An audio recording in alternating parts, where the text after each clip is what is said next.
నిలిచిపోవాలి అనే ఒక ఉద్దేశంతో, ఆ స్వార్థంతో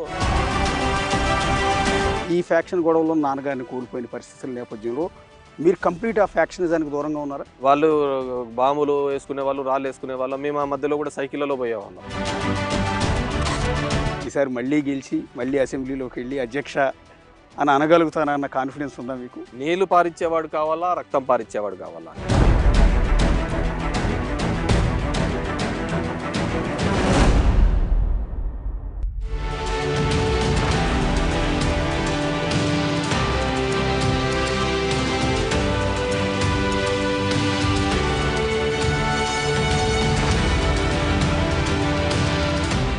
మోస్ట్ స్టైలిష్ ఎమ్మెల్యేని మీకు ఇప్పుడు పరిచయం చేయబోతున్నారు. మోస్ట్ పాపులర్ ఎమ్మెల్యే కూడా ఆయన, రెగ్యులర్గా జనాలందరికీ తెలిసిన ఎమ్మెల్యే ఆయనే. ధర్మవరం ఎమ్మెల్యే కేతిరెడ్డి వెంకటరామరెడ్డి గారు.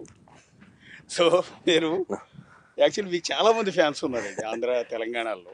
ఎందుకంటే రెగ్యులర్ పొలిటీషియన్ ఉండే ఆహార్యానికి, వాళ్ళ డ్రెస్అప్కి మీకు అసలు ఏమాత్రం కూడా సంబంధం ఉండదు. మీ హెయిర్ కట్ దగ్గర నుంచి మొదలుపెడితే ఎందుకు దీన్ని ఎట్లా సెలెక్ట్ చేసుకున్నారు? అట్లేం లేదండి. అంటే టు బి యంగ్ అండ్ కొత్తగా న్యూ లుక్గా ఉండాలని చెప్పేసి మొదటి నుంచి షార్ట్ హెయిరే కాబట్టి ఆ విధంగా. అండ్ ఎమ్మెల్యేలు అంటే ఒక రకమైన దర్పము, జనాలు ఈ హడావిడి, ముఖ్యంగా రాయలసీమ ప్రాంతంలో ఎక్కువగా అది ఉంటుంది. మనం కొద్దిగా చదువుకున్నాం కాబట్టి సమ్ చేంజ్గా ఉండాలి అని, పబ్లిక్ మోర్ కంఫర్టబుల్గా ఫీల్ కావాలంటే మనం ఎంత లో ప్రొఫైల్లో ఉంటే వాళ్ళ మన దగ్గరికి అంత తొందరగా అప్రోచ్ అవుతారు. మనం 10 మంది ఇప్పుడున్న చాలా మంది ఉన్నారు, అసలు వాళ్ళ దగ్గర రావాలంటే దొబ్బి దొబ్బి దొబ్బి దొబ్బి పెడతా అంటారు. సో ఆ విధంగా ఉండకూడదు. ఒక లో ప్రొఫైల్లో ఉంటేనే మనం కామన్గా కనపడుతుంటేనే వస్తూ అంటారు అనే ఒక ఉద్దేశం.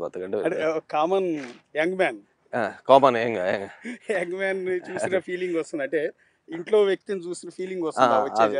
ఆ విధంగా ఉండాలనేది. మామూలుగా పొలిటీషియన్ చూస్తుంటాం పైనుంచి కిందకి హడావడి, హంగామా,